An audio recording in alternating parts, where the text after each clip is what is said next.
छात्रों, आज मैं आपके सामने अव्यय विषय को लेकर के उपस्थित हुई हूँ। आशा करती हूँ कि आप कुशल और स्वस्थ होंगे। तो चलिए हम अपने विषय की ओर चलते हैं और विषय को समझते हैं। अव्यय, अव्यय क्या होता है? अव्यय, व्यय जो खर्च हो जाए, व्यय जो खर्च हो जाए, जो खर्च ना हो, लगाने से बन गया अव्यय, जो खर्च ना हो।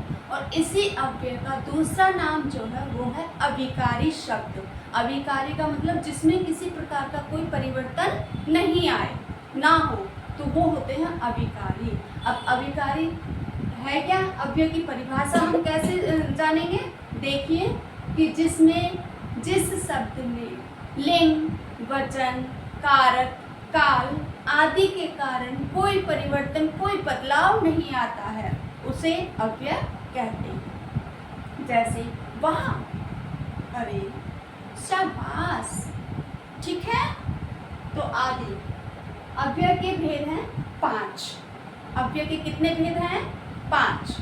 तो चलिए क्रमशः हम उनको समझते हैं। निपात, निपात जब वाक्य में किसी शब्द के माध्यम से किसी बात पर जोर दिया जाता है तो उसे निपात कहते हैं। जैसे तुम्हें यह कार्य आज ही करना है, तुम्हें यह कार्य आज ही करना है, तो बल दिया जा रहा है। निपात किसको कहते हैं? जिस शब्द के द्वारा वाक्य में बल दिया जा रहा हो, जोर दिया जा रहा हो, ठीक है।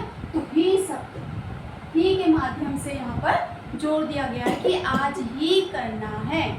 आगे विस्मयादि बोधक, जब वाक्य में जिन शब्दों के माध्यम से हर्ष, शोक, दुख आदि के विषय में पता चलता है तो उन्हें हम विस्मयादि बोधक शब्द कहते हैं, अर्थात अभिकारी शब्द कहलाते हैं। जैसे देखिए, अरे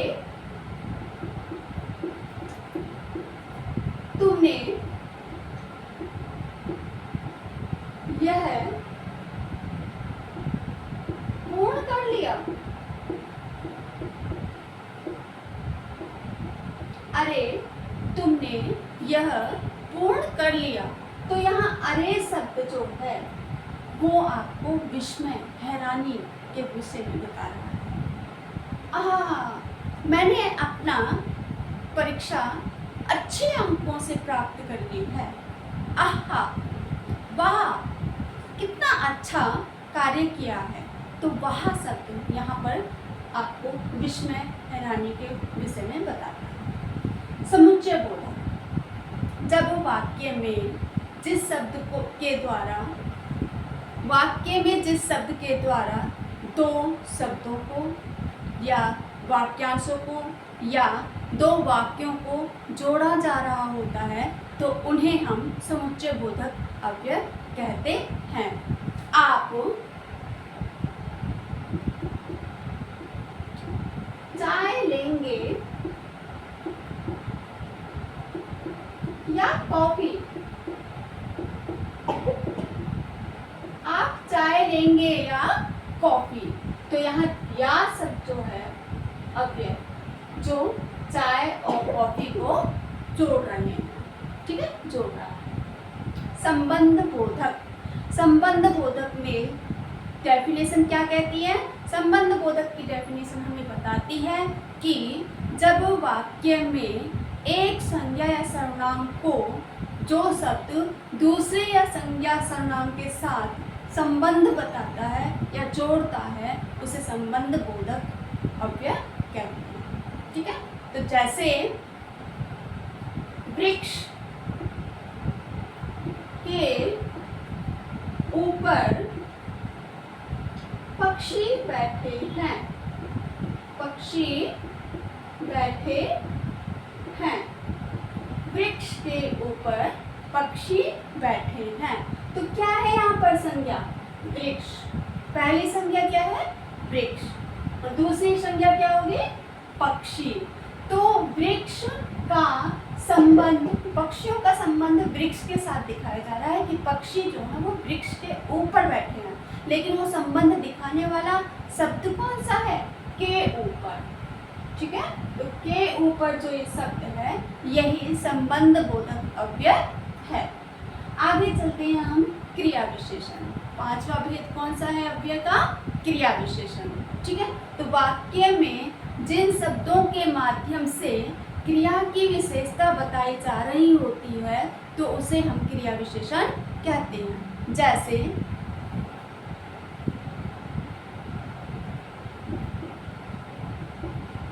घोड़ा तेज दौड़ता है। तो घोड़ा तेज दौड़ता है, तो क्रिया क्या है? दौड़ता, दौड़ना। ठीक है, अब इस क्रिया की जो विशेषता बता रहा है वो है तेज। ठीक है, और ये तेज इस क्रिया की विशेषता बता रहा है, तो जो क्रिया की विशेषता बता रहे हैं शब्द हैं वही क्रिया विशेषण शब्द है। तो यहाँ तेज क्या है?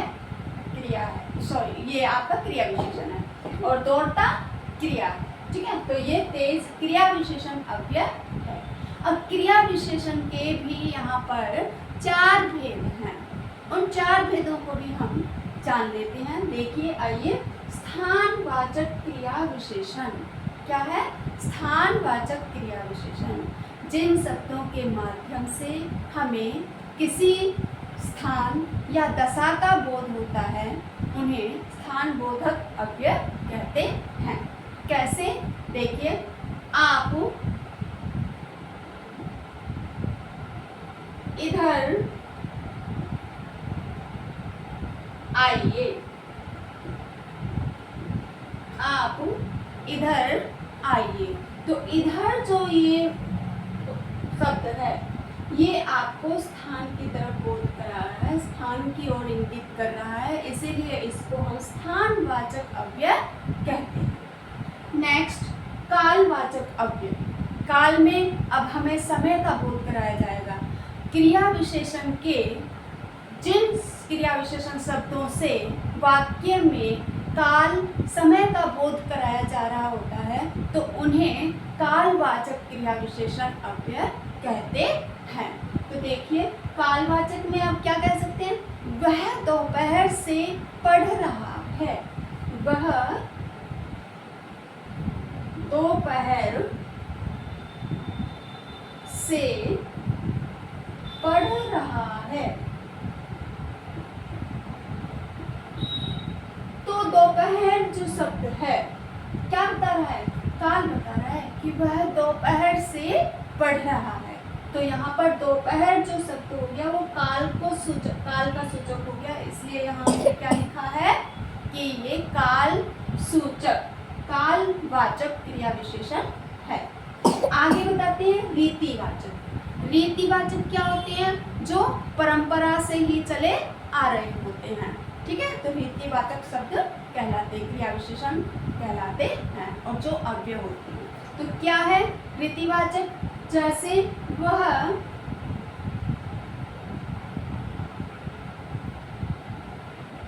तेज गति से आ रहा है। वह तेज गति से आ रहा है, तेज गति से चलता है। तो तेज जो यहाँ पर है ये रीति को बताता है।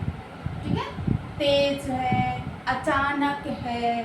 ठीक है, तो आवश्यक है, ये जो अव्यय हैं ये हमारे रीतिवाचक क्रिया विशेषण अव्यय हैं। आगे आता है परिमाणवाचक। 4th पार्ट है क्रिया विशेषण का, परिमाणवाचक। जिन शब्दों से हमें परिमाण, किसी वस्तु के नाप तोल के बारे में पता चलता है तो उन्हें परिमाणवाचक क्रिया विशेषण कहते हैं। कैसे? देखिए, थोड़ा वक्त, मुझे थोड़ा वक्त चाहिए। मुझे थोड़ा वक्त चाहिए। ठीक है, तो थोड़ा जो यहाँ पर बताया गया है, ये थोड़ा अव्यय जो हमारा परिमाणवाचक है। ठीक है, मुझे कुछ समय और दे दीजिए, मुझे कुछ समय और दे दीजिए, मैं आपके कार्य को समय पर दे दूँ। आगे तो इसके माध्यम से आपके ये अव्यय विषय जो है, अविकारी अव्यय शब्द क्या होते हैं, जो कभी भी किसी भी काल में, लिंग में, वचन में परिवर्तित नहीं होते हैं, जिन पर किसी भी प्रकार का कोई फर्क नहीं पड़ता है, उन्हें अव्यय या अविकारी शब्द कहते हैं। तो आज की वीडियो में बस इतना ही। अगर आपको यह वीडियो पसंद आई है तो लाइक करें, सब्सक्राइब करें और कमेंट करें। इसी के साथ मैं आपका धन्यवाद।